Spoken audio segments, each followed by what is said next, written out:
नमस्कार साथियों, स्वागत है आप सभी का हमारे खुराना क्लासेस यूट्यूब चैनल पर। दोस्तों, आप सभी को हमारे डिस्क्रिप्शन बॉक्स में लिंक दिया गया है वीडियो के में। आप लोग टेलीग्राम को ज़रूर ज्वाइन करें।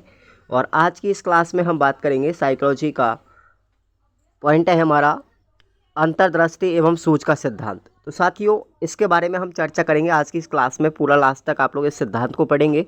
यह अधिगम का सिद्धांत है नंबर 4। इनसाइट थ्योरी इसको कहा जाता है। गेस्टाल्ट सिद्धांत इसको कहा जाता है। सूझ एवं अंतर्दृष्टि का सिद्धांत इसको कहा जाता है। और इस सिद्धांत में साथियों यहाँ पर बताया गया है कि किसी भी व्यक्ति के अंतर्गत जो सूझ आती है वो अचानक आती है। गेस्टाल्ट का अगर हम बात करते हैं अर्थ, तो एक जर्मन भाषा का शब्द है जिसका अर्थ होता है पूर्णाकार या समग्र आकृति। जर्मनी में 1920 में गेस्टाल्ट संप्रदाय का उद्भव हुआ था। इस संप्रदाय से संबंधित व्यक्ति थे जिसका नाम था मैक्स वर्दिमर, कोहलर, कॉफका और कुर्तलेविन। ये 4 व्यक्ति थे जो गेस्टाल्टवाद से संबंधित। आपको ध्यान रखना, प्रश्न पूछा जाता है कई बार, गेस्टाल्ट संप्रदाय से संबंधित मनोवैज्ञानिक कौन कौन से हैं। तो आपको याद रखना, मैक्स वर्दिमर है, कोहलर है, कॉफका है और कुर्तलेविन है। यह सभी गेस्टाल्टवादी कहलाए तथा इन्होंने जो सिद्धांत दिया था वह गेस्टाल्टवाद सिद्धांत कहलाया। दोस्तों, इस सिद्धांत के अंतर्गत जो प्रयोग किया गया था वो चिंपांजी पर किया गया था। और चिंपांजी का नाम क्या था? सुल्तान। ध्यान रखना, क्या नाम था? सुल्तान था। उन्होंने प्रयोग में बताया था कि एक चिंपांजी जो सुल्तान था उसको कमरे में बंद कर दिया गया और बंद कमरे में उन्होंने छत पर केले लटका दिए। और उन केलों को प्राप्त करने के लिए चिंपांजी बार बार उछलता है लेकिन वो हाथ नहीं आते हैं।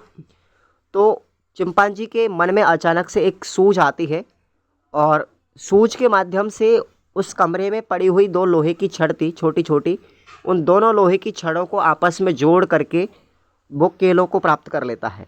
बॉक्स पे चढ़ के केले को खाने के लिए हासिल कर लेता है। तो इस सिद्धांत में बताया गया है कि जब सूझ आती है ना तो वो अचानक से आती है। इस प्रयोग से इस सिद्धांत का दूसरा नाम पड़ा था सूझ एवं अंतर्दृष्टि का सिद्धांत। इसी वजह से इसका नाम दिया था।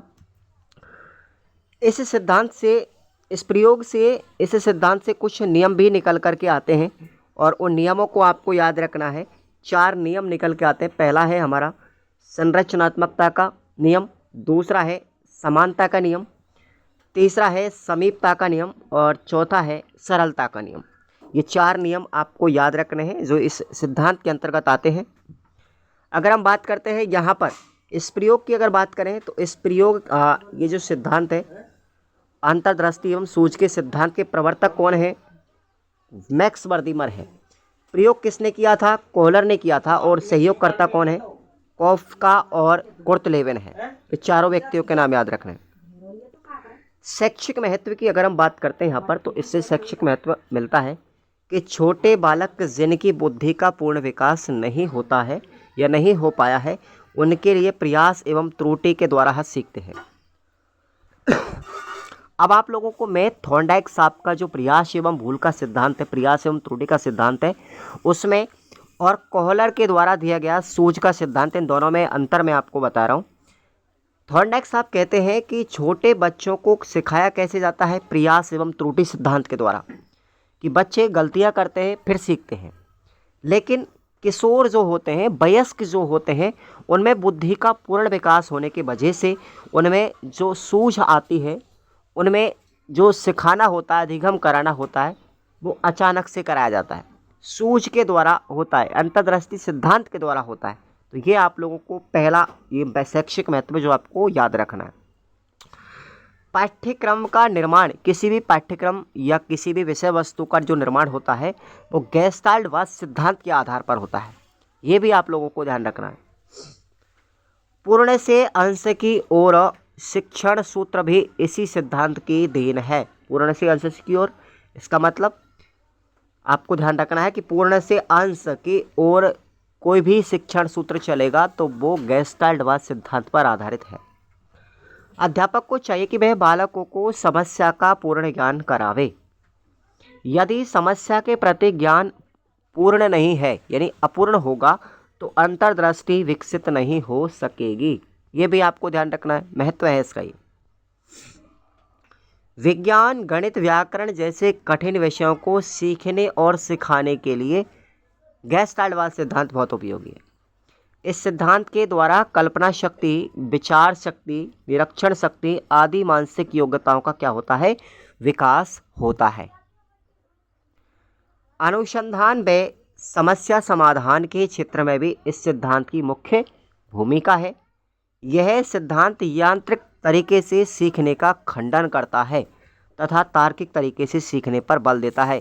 देखो मैं आपको बता दूं, थॉर्नडाइक साहब जो थे उन्होंने बताया कि बच्चे को यांत्रिक तरीके से सिखाया जाता है, लेकिन गेस्टाल्टवाद क्या कहता है कि बच्चे को तार्किक तरीके से सिखाने चाहिए। पाठ योजना का सबसे पहले विचार किसके मन में आया था? गेस्टाल्टवादियों के मन में आया था। यह आपको ध्यान रखना है। पाठ योजना का जो सिद्धांत है वो सबसे पहले किसके मन में आया? गेस्टाल्टवादियों के मन में आया। गेस्टाल्टवाद की देन है। और अगर हम मनोवैज्ञानिक की बात करते हैं साथियों, मनोवैज्ञानिक कौन थे? तो हर्बर्ट स्पेंसर थे, ध्यान रखना।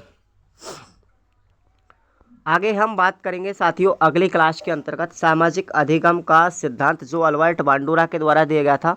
छोटी छोटी मैं हर एक सिद्धांत की एक वीडियो बना रहा हूँ, 5 से 10 मिनट की। बस इनको आप लोग पढ़ लीजिए, कोई दिक्कत वाली बात नहीं है। Thank you so much. और टेलीग्राम को ज्वाइन करें, सब्सक्राइब कर लें चैनल को।